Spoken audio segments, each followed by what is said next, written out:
So just because other people make other claims is not a standard of evidence. So again, I'm going to repeat the question. Why is it claims in a book is evidence for one thing, but not another thing? Because I could put the same standard with other religions. Okay, I'm very curious. Give me another.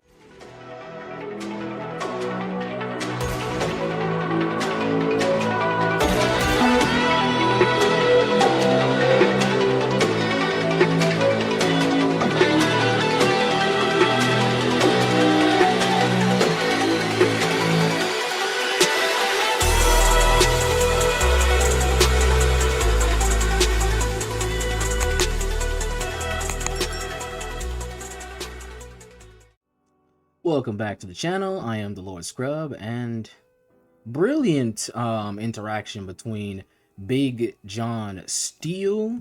Subscribe to him. He definitely is one of the go-to goats that can, amongst others, like there's God Logic. Obviously, there's the menace himself, Sam Shimon, who does not need any introduction. But in a conversation of, I guess, convincing somebody, I think this interaction demonstrates a fatal flaw in individuals that don't necessarily know the arguments, but know necessarily just the talking points. And so they give you the talking points when you ask them to, like, you know, digging it deeper, like, okay, this is that theme, this is that belief, this is that thought. Okay, but what about this though? How do I substantiate this? And if you essentially say, I don't know, it's your job to do it, even though you pose the inquiry of hey, to prove yourself to me, prove that this is even convincing, that it's like, well, you gotta shoot yourself in the foot, and we'll see right now. I got at almost 2 times speed. I'm so sorry, John, if you ever see this. I'm sorry I got that still of you, but let's get into it. Let's go. Standard evidence for one thing, but not for another thing. Because other religions have the same claims. They have their own miraculous claims. So why do I have to believe your religion, but not the other religion's claims? Right. You're still not answering my question. You're still not answering my question. I just did. My question isn't specifically about religion. My question is a question of epistemology, right? It has nothing to do with religion. If a book can prove a standard for one thing, why can a book not prove the standard for another thing? Has nothing to do with religion. Because it requires so much evidence, much more evidence to make a claim. You're still not answering the question. Yes, I am. I'm not talking about religion. I just told you right now. I'm not talking about Jesus. I'm not talking about a resurrection. I'm talking about the epistemology of evidence. So much more evidence. You require extraordinary claims require extraordinary evidence. Do you have extraordinary evidence? Fine. Extraordinary claims require extraordinary evidence. Give me the definition of extraordinary evidence. I'm not sure. Well, then how do you know we didn't provide it? That's not my problem. Well, you're saying. Come on now, you brought it to the table. And if that's the criteria, how do we measure it is basically what John is talking about. And if your first answer is, well, I don't know, that's on you. I'm like, what? I don't know. I feel bad for some atheists because like it's a smart point for younger Christians because it does push them to, you know, demonstrate like and test their beliefs and obviously present it. You know, the Bible says, "Study to show thyself approved." But if this is some of the criticism out there, they are not sending their best. If your best answer to a question posed based on what your points is, I don't know. Come on now, you can do better than that. Okay, so what you're saying is I require a thing that I don't know what it is. Well, I don't even know what a God is. I don't even know, you know. So you would have to. You just said extraordinary claims require extraordinary evidence. I asked you what extraordinary evidence is. You said I don't know. So you just provided something that's never, ever going to be able to convince you of anything because you don't even know what it is that would convince you. Well, the problem is that, for example, God resurrecting from the dead is actually very different, you know, but no, it's actually not that much different from a super advanced alien trying to fool us. So right. Again, that's not what I'm arguing, right? I'm arguing the epistemology of knowledge or studying the history. Mm-hmm. If a book can prove one thing, why does it not prove another?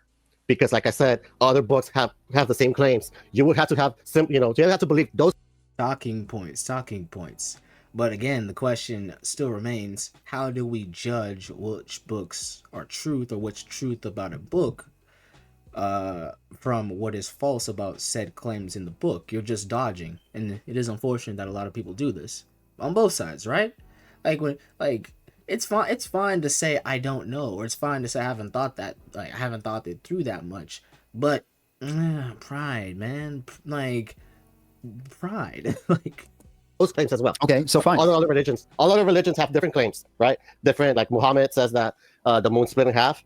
Okay, right? so there's this So historical. do I have to believe that one? So for example, there's this guy who in Roman culture, I can pull up the names if you want. I just wrote it down. It's not committed to my memory. If you don't trust me, I can pull it up. There's a guy who tried to write a story of a miracle worker.